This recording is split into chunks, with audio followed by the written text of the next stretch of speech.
Hello, welcome to another edition of Issues with Jide. Here we talk about actions and inactions of those who shape our national landscape and how all these affect us positively or otherwise.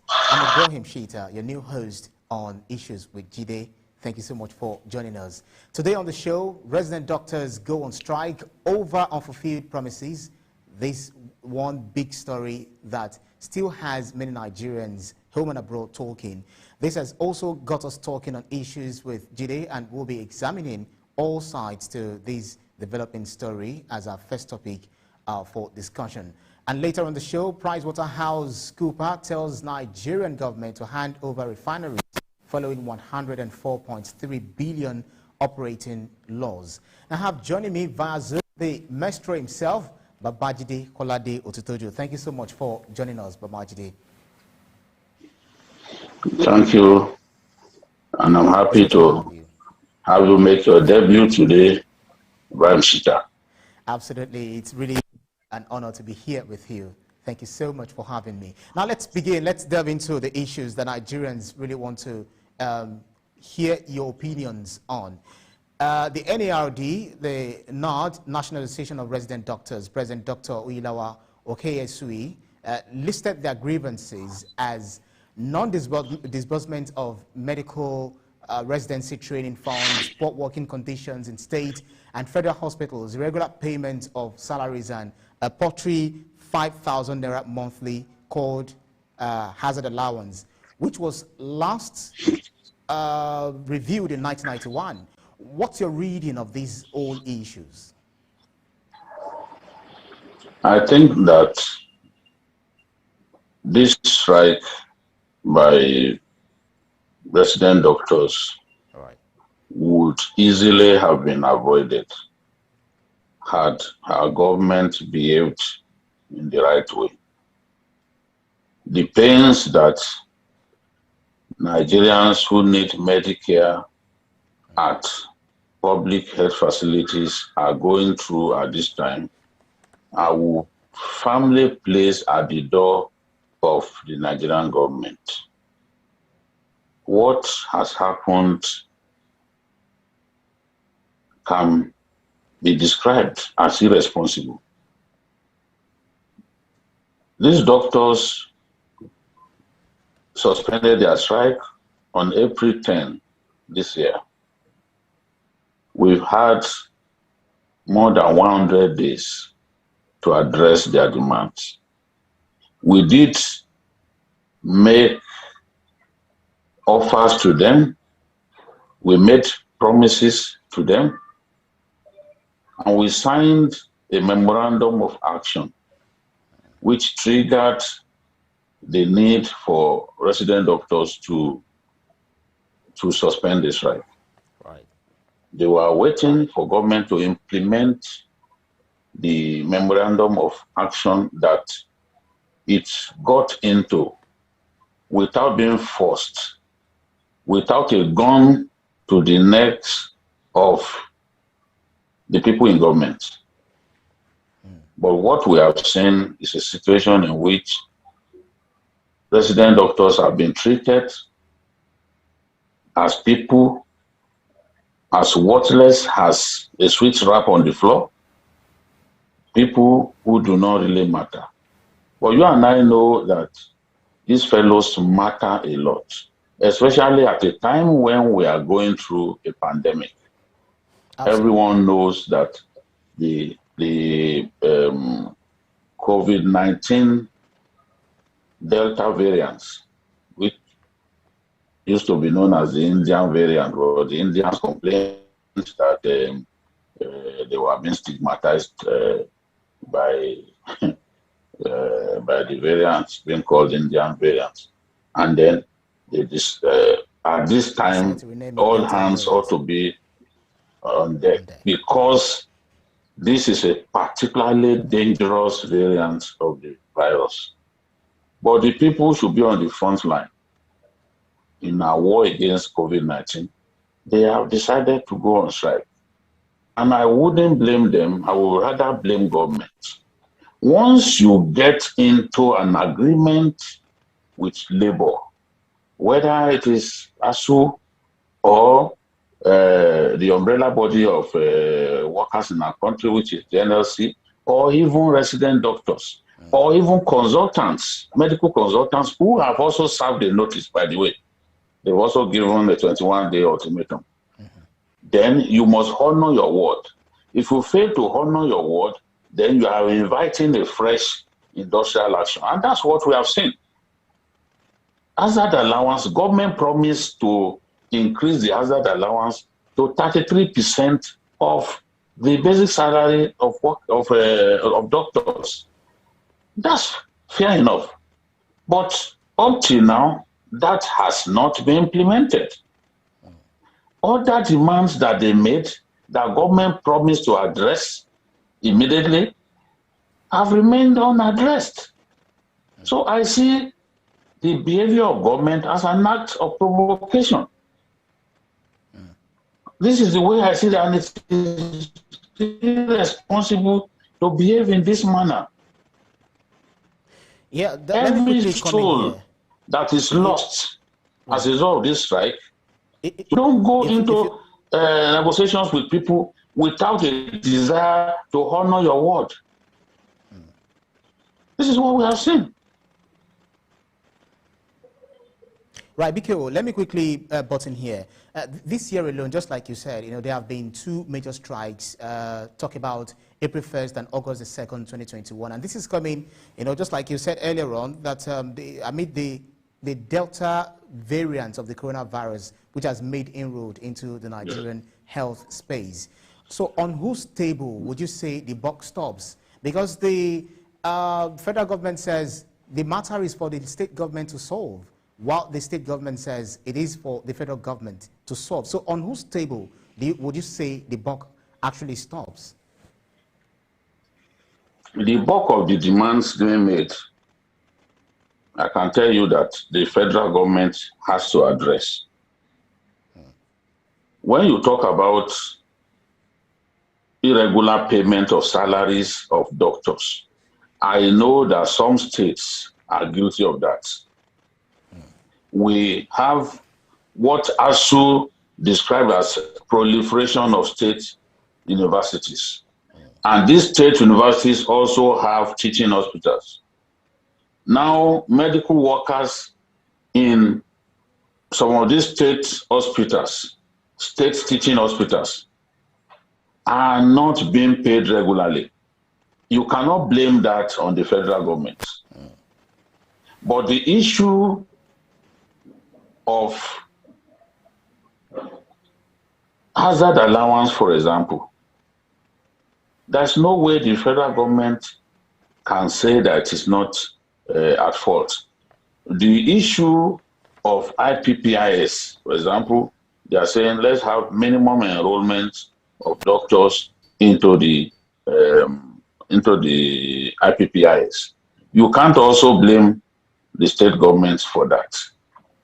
The issue is the federal government must lead the way. It must begin to pay the hazard allowance that it promised to pay.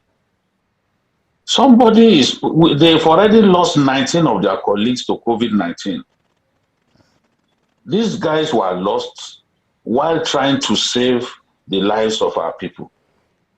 So a person gets paid 5,000 naira hazard allowance to put his life on the line, to try to save other people's lives. How do you motivate people to put their lives on the line for that paltry sum of money?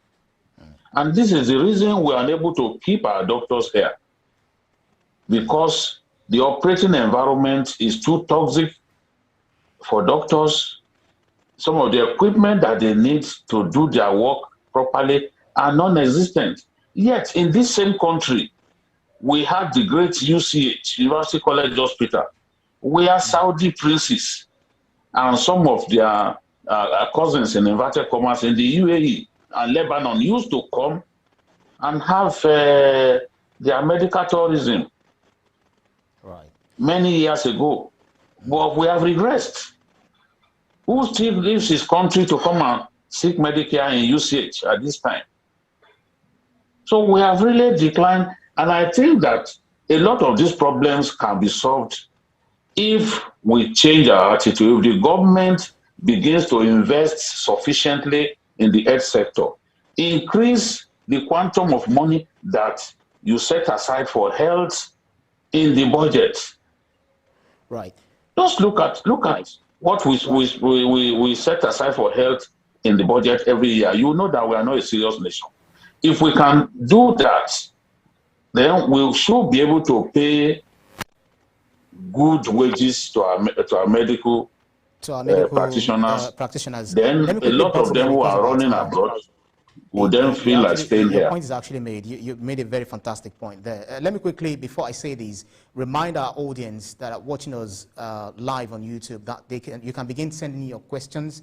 Babajide Otitoju will definitely do justice to them. So keep sending your questions. We'll get your questions and definitely read them out, and Babajide will answer them. So the very last question that I'll be putting to you on this topic is the Minister of Labour and Employment, Chris Ngige, says most of these demands are already met, and some for the state, not the federal government, just like we said. So Senator Ngige threatens withdrawal of service from the striking doctors, invoking Section 43 of the Labour Act. It gave them 7 days, which ends next Monday. Talking about this very next Monday, else it will escalate its penalty, citing ILO's principles that's a no work, no pay sanction. Does this situation really warrant this action? The Labour Minister is a very funny man. This is not the first time he will issue these meaningless and ineffectual threats to striking workers. It's the legitimate right of workers to go on strike. And in this case, the resident doctors met the stipulations, in our labor laws to go on strike. If he's saying that all of the demands have been met, is there cash backing for those demands? You are saying that you are going to pay 33% of basic salary as hazard allowance. Have you paid it to anyone? The answer is no. I can tell you that if they had even implemented one or two of those demands, maybe this strike would not have happened. But you've not implemented those demands. A promise to implement a demand is not the same thing as implementing. And that is the difference. It's the same problem that they have with TASU. Dr. Ngige will keep issuing threats and saying all sorts of meaningless things. Go ahead and honor your word. We've had all kinds of meetings with ASU. ASU too has served the notice of a strike. They've already warned that all of the demands that they came up with, out of about 10 demands, only 2 have been met to an extent. That's talking about ASU. Is that also not an act of provocation? How do you go into agreements with people that you know in your heart that you are not prepared to fulfill? Right. And the issue of cash backing, the issue of what's it called, the bureaucracy that makes it difficult for government to honor its word quickly, have to be addressed. Otherwise, these strikes will not end.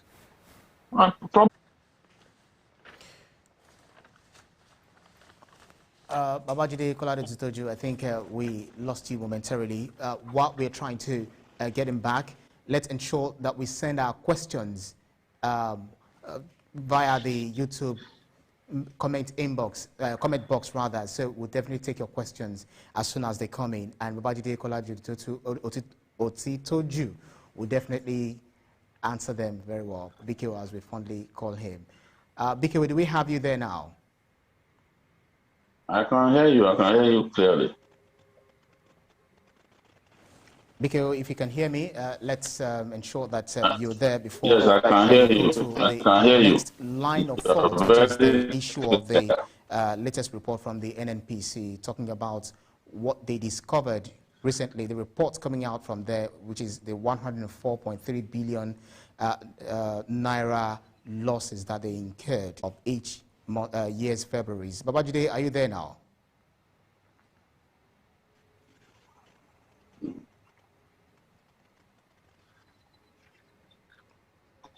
I'm trying to establish connection with him, Babajide one. So let's get to the other issues. We are already taking questions from our online audience. So as soon as, definitely, we can hear you. I can hear you clearly. Yes. Great. So yes. Now you see if NNPC, Nigeria's oil corporation, if it belongs to any of our parents, at this point we will have taken drastic measures. But because people see government property as something that does not belong to anyone, right, we have tolerated the mindless corruption, the inefficiencies, the lack of professionalism, and other unpardonable misdemeanors that have been happening at NNPC for so long. And the question is, how much longer are we going to allow this to go on? NNPC is supposed to be the prime revenue generating corporation of government. But these days, NNPC continues to be in the news for its operating losses. The refineries, 4 of them are not refining a drop of crude oil at this time. But we continue to spend so much money, not only on those refineries, but on the workers there and the workers at the NNPC in general. People have suggested in the past that these refineries should be privatized. It was going to happen. Obasanjo was going to do it towards the end of his tenure. But the moment President Yar'Adua came into office, he put a stop to that transaction. Maybe if we had done that, the nonsense that we continue to hear about NNPC incurring this loss and that loss, maybe it will have ended. And for so long, this has been the case. I was doing some research and I discovered that between January 2015 and December 2018, NNPC recorded a loss of 551 billion naira. Wow. And then the losses, the operating loss that it incurred during that period was broken down. In 2015, it incurred a loss of 267 billion naira. In 2016, it incurred a loss of 197 billion.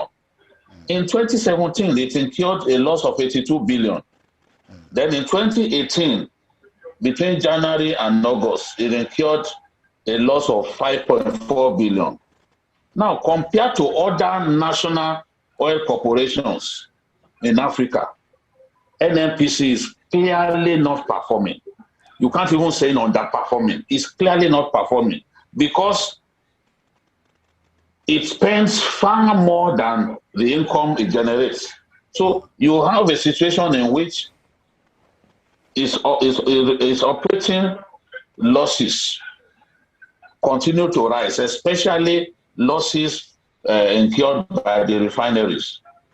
It earned 2.4 trillion in revenue in 2015, but it also spent 2.3 trillion. So you can imagine that. Quite unimaginable. You earned 2.4 trillion. You earned 2.4 trillion and then went on to spend 2.3 trillion. Who does that? Then, of course, when you look at it, when you make your subtraction, you see that that year it recorded a loss of 267 billion. So when you look at other corporations, national oil corporations like Arambos of South Africa, of Saudi Arabia, even Angola's Sangolan, they are all making profit. Saudi Arabia, in 6 months, the Saudi Arabia National Oil Corporation recorded a profit of 33 billion in 6 months, $33 billion. Wow. Just in 6 months. That's what the Saudi Arabian Oil Corporation recorded. In our own case, we are known for simply making losses. The Angolan Oil Corporation, despite in 1 year, despite having to pay damages in excess of $853 million, he still recorded a profit. He still recorded a profit of $68 million. Now look at that. If he didn't have to pay those damages, you can imagine how much the Angolans will have recorded. So these losses, these deficits keep rising. And in my view, those who are saying government should answer the refineries, they have a point. Okay, that brings me to the next question, Babajide. The world seems to be looking towards renewable energy, but here, Nigerian government Nigerian government after many years of dilly-dallying on refurbishing the refineries, has recently approved $1.48 billion to rehabilitate Kaduna and Warri refineries. Do you consider these better late than never?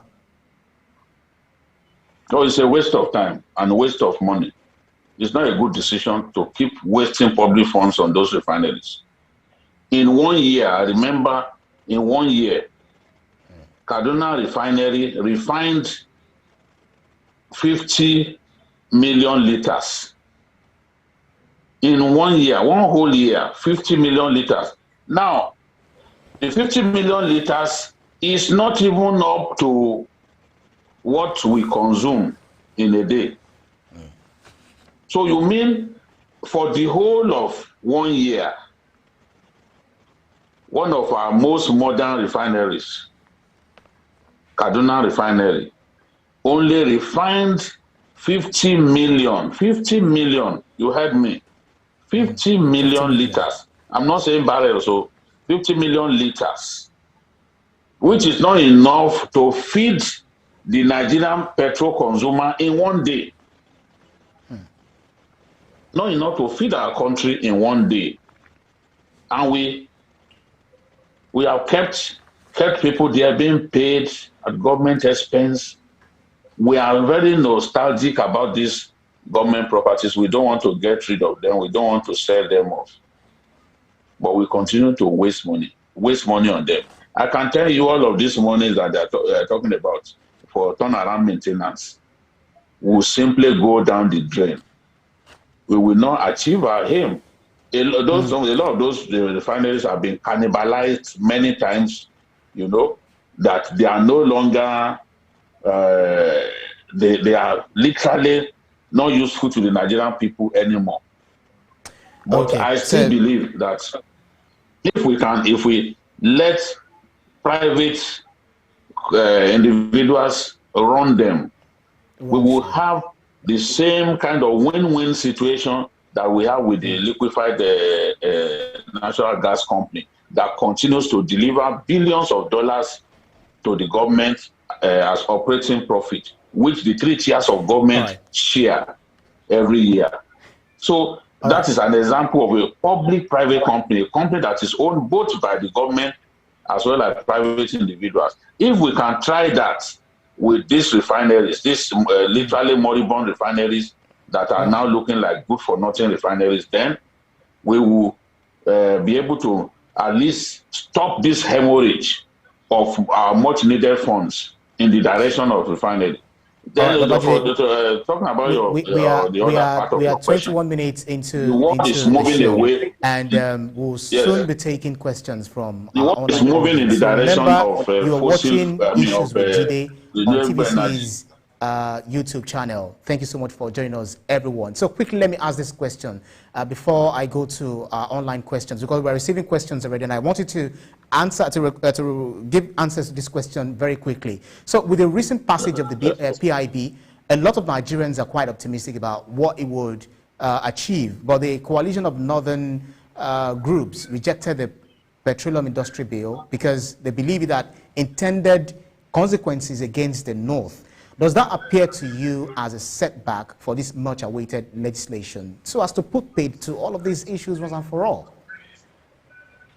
I don't think the fact that some individuals oppose a bill, that sounds the death knell.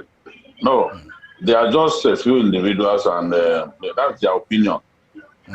Nigeria does not belong to just a few individuals. Nigeria belongs to everyone. And if the generality of our people and our lawmakers agree to pass a bill, no one can sit in northern Nigeria and say no, that this bill, that they do not want it. So I do not see any setback.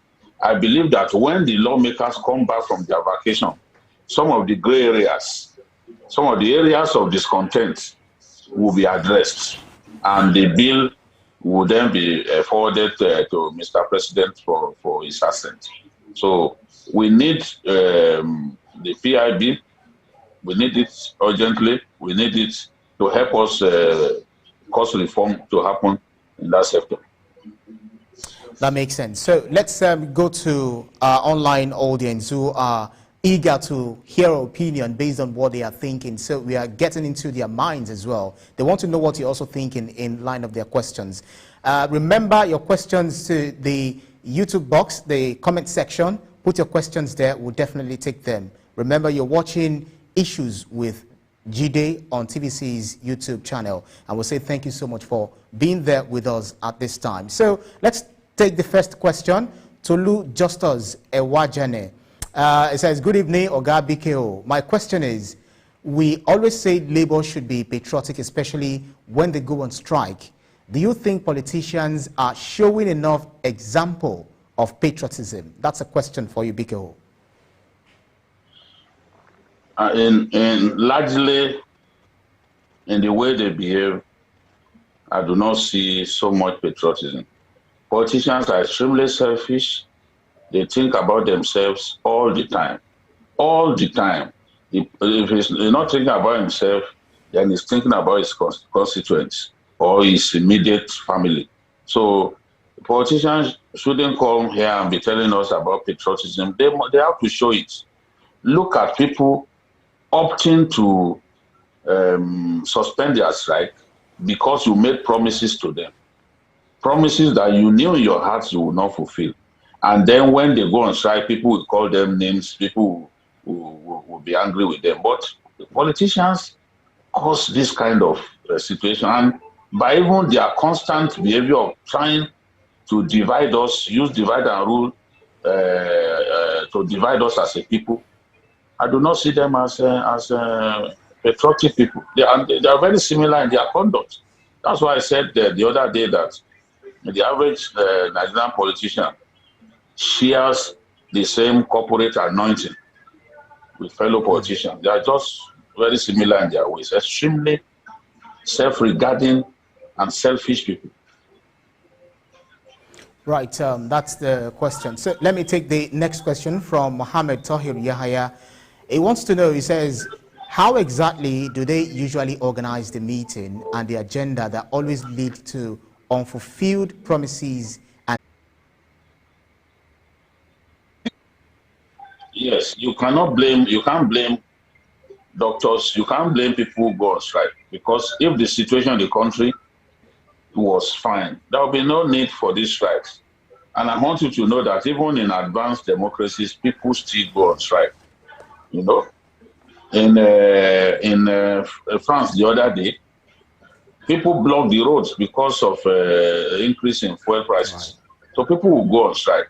But when you get into an agreement with striking workers, you are obligated to fulfill that your own side of the bargain. Right. Because you got them to suspend their strike. But here you are, refusing to honor your words. I don't think a person who fails to honor his words can claim that he has honor. You must honor your words.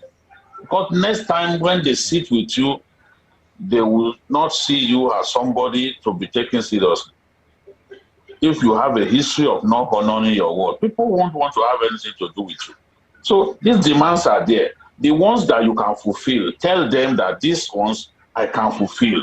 The ones that you can't fulfill, you can tell them, give us this number of months. Have a time ceiling within which you can then fulfill the promise, or get them to come into the middle, so that at the end of the day, both sides will agree, and then the strike will end. The pains inflicted on Nigerians as a result of this strike are unnecessary, and it worries me. Yeah, a lot of people actually wanted to know what the issue would definitely be like at the end of the day. So going back to that of the NNPC. Ultimately, they will be convinced to go back to work. They will be convinced to go back to work. I'm certain of that.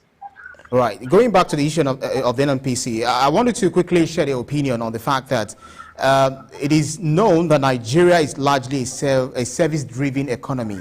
Do you think enough is being done by the Nigerian government to invest in human capital? I just wanted to quickly answer these very briefly because we are pressed for time. We can do much more than we are doing. For example, our young people, I see untapped talents amongst our young people, both in the area of entertainment and even IT, because these are areas where our young people are strong. And 70% of our people are young people. So government has to invest, believe in our young people, believe in Nigerians, create the environment that will make Nigerians blossom in their country. Once you do that, a lot of them will feel like staying here. Nigeria is a beautiful country. And when you are here, you feel at home. You like your country. But when the enabling environment is not there, how do you then get the best out of our brilliant people? These same young people, your generation, they go abroad and they excel. Absolutely. We see them on top of their classes in the US, in the UK. It's Nigerians. They are the best in American schools. So why can't we exploit such brilliant people in our country? It's just that the government has not deemed it fit to focus on the tremendous potential of our young people especially, and create an economy that can profit from their inventiveness and the grace of innovation that is present in our people. We have tremendous human resources in our country. We just need to exploit the tremendous human resources that it has pleased God to deposit in our people. That makes sense. Babajide Otitoju, somebody is trying to put you on the spot here, and that's Raji Abdullahi from our comment section. He wants to know, he said, BKO, if you were to be in the position of power, such as Minister of Labor, how would you resolve the industrial action? Your candid opinion, please. First and foremost, I will not get into agreements that I know that we are not in position to honor. That is the biggest problem. Since 2009, we've had this back and forth with ASU. All of those demands that ASU made in 2009, successive governments have not been able to honor them. So why make promises that you can't fulfill? Tell these people the truth that this is what we are facing. And then ASU said, increase funding of education, funding of research and all that. Increase them, increase the level of funding. Freshen up infrastructure in our schools. We still have universities in Nigeria where people sit down to take lectures. I've seen pictures of our public universities where people sit down. Some sit on the window. So these are some of the demands that they are making. We should be able to fulfill some of those demands. Honestly, taking labor and health, if I were the labor minister, those demands that they are making, I will be able to tell them, look, we can fulfill this one, we can't fulfill this one.